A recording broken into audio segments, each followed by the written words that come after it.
Hello and welcome to the latest Science Sport podcast. I'm your host, Matt Solomon, and today I'm delighted to be joined by Hector Romero. So Hector is a strength and conditioning coach at TeamNL with over 10 years of experience in the fitness industry. At the moment, he's working with rowing, and that makes him the perfect guest today to discuss how you can use strength training to improve your aerobic performance. So without further ado, it's time to welcome Hector onto the show. Hector, welcome to the Science Sport podcast. It's a pleasure to have you here. Thanks, Matt. I really appreciate you having me here. Yeah, it's a pleasure to have you on. So can you just a quick introduction as to who you are and what you've been up to until now? Yeah, sure. Like you said, my name is Hector. I've been working in the industry of health and fitness now for 10 years or so.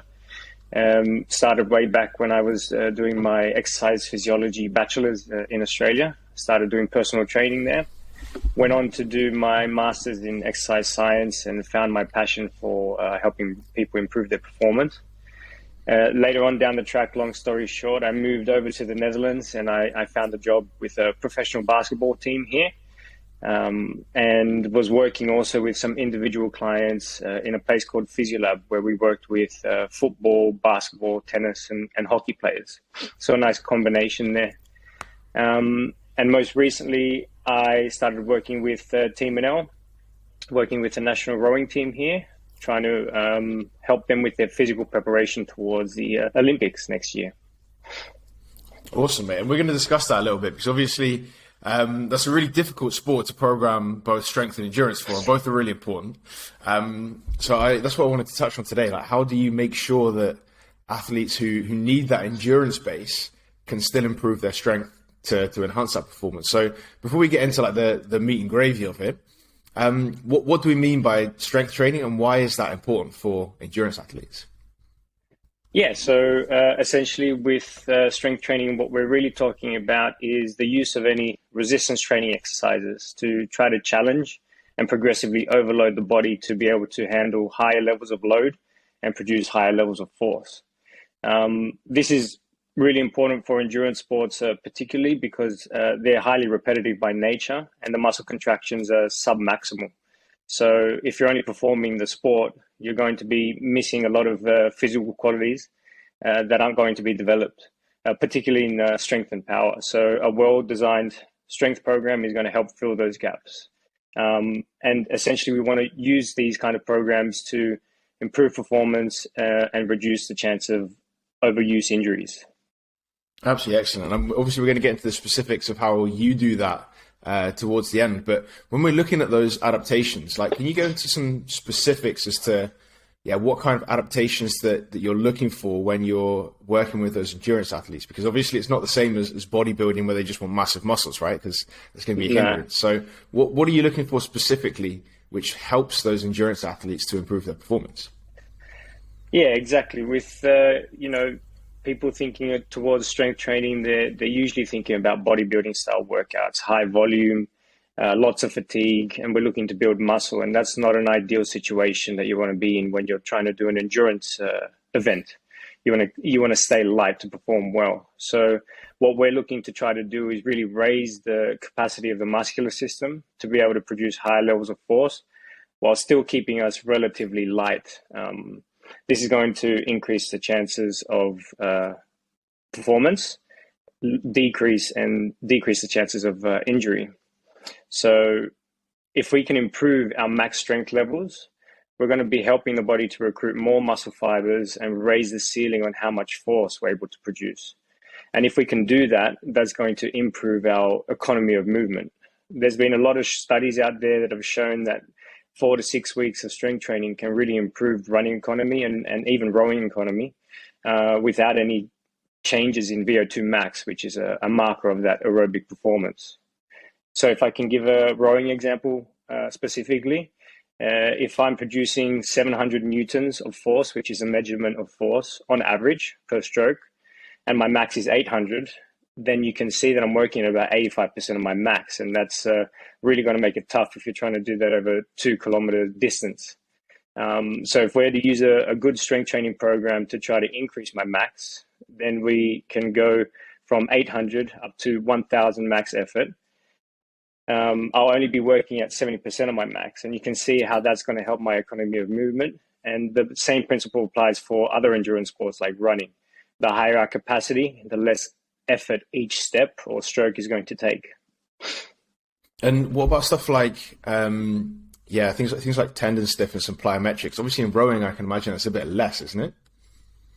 Yeah, definitely. In rowing specifically, we're not doing so much plyometrics, but we are looking to improve things like power. So also in running, with these sports, we don't have an infinite amount of time to apply force to the ground on each step or to the oar when we're rowing. So we want to improve how much force we can apply in a limited amount of time, and that's where power comes in. So we want to be able to increase how quickly the nervous system is able to engage those muscle groups, and do that faster. On a foundational level, heavy strength training is going to help with this. But as we get closer to racing season, we want to shift our focus to more power-related exercises to keep ourselves fresh and work in more specific parameters to the sport. Absolutely excellent. And obviously with that in mind, right, you've got kind of two diametrically opposed things. So you've got endurance on the one side, which has one specific pathway of adaptation. You've got strength on the other side. And those two things don't always match up nicely. So when it comes to planning those training sessions, when you've got a strength session and you've got an endurance session, how do you make sure that you're planning those sessions optimally to ensure that you're not actually interfering with those different pathways? Yeah, so your connection went a bit bad there, but I think the question was around the interference effect and how that works, right? Yeah, absolutely. So the interference effect is basically a phenomenon that happens when, like you said, we're training those two opposing qualities of strength and endurance, not necessarily at the same time, but on the same day. The body's going to receive multiple signals that might conflict with one another, and this can really blunt the adaptations that occur. So obviously, if we're talking about endurance sports, this is a key thing to take into consideration, because we're really trying to train those two things to improve our performance, and we don't want to be fighting against ourselves.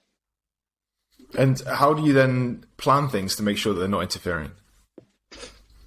Well, from a macro to a micro level, the first thing to do is really try to plan out your year. So, for example, if you know you have a long preparation period before your racing season starts, you want to be smart and use that time wisely, focusing on developing your strength qualities while maintaining a base of endurance work in there.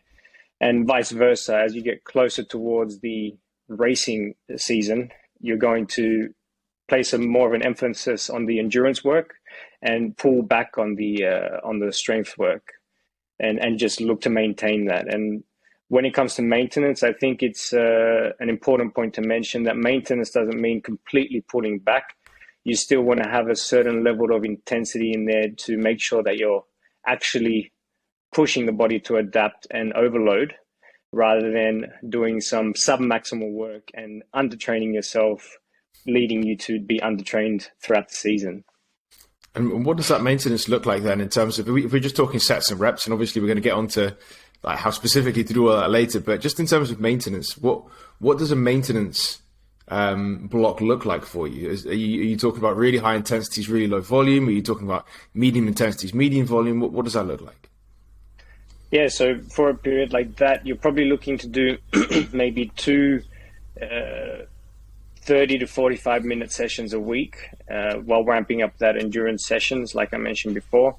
And in terms of volume, you can come down to as low as, only 2 sets. And that's not including your warm-up sets. You're trying to get 2 high-quality sets in there. And depending on what you're trying to focus on, if it's max strength or power, you're looking at anywhere from 70 to 85% of your max on that specific lift. Absolutely excellent. And then when we're getting into the real interesting stuff, right? Like, how do we actually program for improved aerobic performance in the gym? Like, can you take us through a case study as to how you do that with your rowers? Yeah, with the rowing program, we have a really big staff. So first and foremost, we're looking to work together with the whole staff and team. That involves exercise scientists, the rowing coaches, and the physios, and myself and my other colleague in the strength and conditioning team, just to try to make sure that we're all going in the same direction. We work with a big macro plan, working with a block periodization schedule, which basically means we're focusing on one or two qualities in blocks of 4 to 6 weeks at a time, to develop and focus on those qualities. So we split them up into 2 blocks. We have a strength block and an endurance block. In a strength block, we're doing, specifically to strength, 3 sessions of 90 minutes each in that week, where the endurance sessions are coming down to maybe 3 or 4. And in an endurance block, we're only doing 2 sessions of 30 to 45 minutes, like I mentioned previously, where the rowing kilometers and the endurance work really starts to ramp up. Now, when it comes to pre-race weeks, we aren't actually doing any strength work because we just want to maintain freshness and make sure that we're ready to compete. And basically, this is how it's alternating throughout the year. We're doing that, alternating between those blocks, depending on how the competition schedule goes. And what's the reasoning behind the block periodization? Because obviously it's being used quite traditionally in a lot of sports throughout history, from maybe the 80s onwards. But what's the reasoning behind block periodization as opposed to other potential models?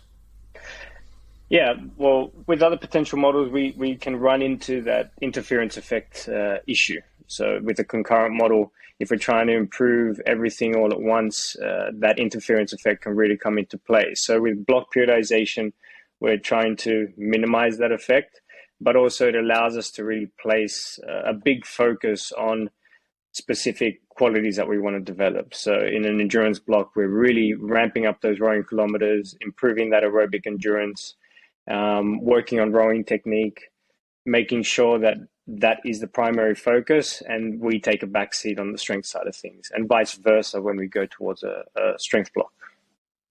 Interesting stuff. So when you're talking about, let's say, one strength session, right? So we've talked about that whole global process and how the plan looks. When we take it down to one single session, what does that look like for your rowers then, if they're leading up? Let's say let's take one block from the strength phase and one from the peaking phase. What's the difference in those sessions, and what do they look like? Yeah, so on a general sense, we're focusing on developing those key areas that are going to influence our performance, and those revolve around the knee extensors, so your quadriceps, hip extensors, glutes, hamstrings, lower back, as well as the upper back and the core. So we're really focusing on trying to develop strength around those areas to improve robustness and performance and minimize chances of injury. To manage fatigue, we're really fluctuating in how the volumes and intensities are going. And we're using a combination of things like GymAware, which is a velocity-based training tool, to really make sure that we're hitting the right intensities, as well as getting the right adaptations that we want. We're using also things like reps in reserve and percentage-based prescriptions. And we're using a combination of those at any one time. Throughout the blocks, like I said before, we're really changing the volumes by changing up how many sets and reps we do. So in the strength block, we might be doing something like 3 to 8 sets of 3 to 5 reps with some of the main lifts, like your back squats, deadlifts, and Olympic variations. Whereas in an endurance block, this can really come all the way down to just 2 sets of 3 to 5 reps, just to touch on the stimulus without producing too much fatigue, because we still want to be fresh for the other practice sessions in the boat. And obviously you mentioned power in there as well. Can you take us through just a day program? So you're going to come in, you're going to get a warm up. How are you going to work on all of those different qualities? Is it just strength training and maybe power on the Wednesday, or you've got some kind of vertical integration going on in there? How does that look? Yeah, within the session, it is quite vertically integrated. We try to keep a little bit of everything and changing up the volume of the focus on each one. If we're talking closer towards race season, we're focusing more on power. So we're using Olympic lift variations, and that depends on, the technique of the athlete and how experienced they are. And then with an exercise like a back squat, we're probably changing that to a banded back squat, for example, and trying to work at higher velocities with higher intent to, again, keep them fresh, but also make sure we're getting that power adaptation rather than going really slow towards the max strength side of things. Interesting stuff, mate. So in terms of time, I think we're sorted. Where can people find a little bit more information about you and what you've been up to? Yeah, the main place you can probably find me right now on social media is on my Instagram account on H Romero SNC. And if you want to reach out to me, have a chat, talk shop, I'm happy to receive emails at my Gmail, which is hromerosnc@gmail.com. Absolutely excellent, mate. Thank you very much for your time and effort. Thanks, appreciate it. Cheers, buddy. And that's it. Once again, a massive thanks to Hector for all of his hard work on today's podcast. I really appreciate it. I'm sure you do at home too. Before you leave, I want to point you in the direction of the Science of Sport Coach Academy. Now, the Coach Academy is an overgrowing library of sports science courses broken down into bite-sized chunks. So if you've enjoyed today's podcast and you want to get some more great sports science information, you can get into the Coach Academy completely for free in just a few seconds' time using the link in the show notes. And every time you complete one of the courses, you get a certificate of completion, which means you can also improve your ongoing education. And if you have enjoyed today's podcast, it'd be fantastic if you could give us a like, a share, and a recommendation to a coach, a colleague, an athlete, or a friend.